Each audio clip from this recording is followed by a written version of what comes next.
السلام عليكم ورحمة الله. المفردات اليومية دي نوسته بمن وردني يا يورز وروستا مفردات لغات كلمات أفسد كود ترجمه سره نو هیله کوم تاسو نه چې په تصویر کې د څه صحیح را دي او که تاسو نه دغه تصویر نه ویډیو جوړه کو تاسو ته ترجمه کو نو هیله کوم کومنټ کې وایي.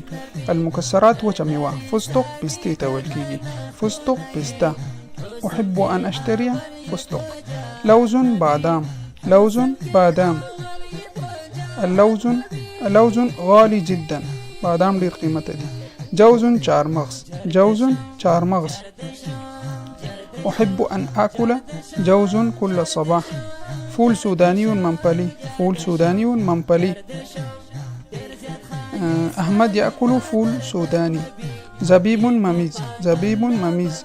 كاشونات كاجو. كاشونات كاجو. أريد أن أشتري كاشونات.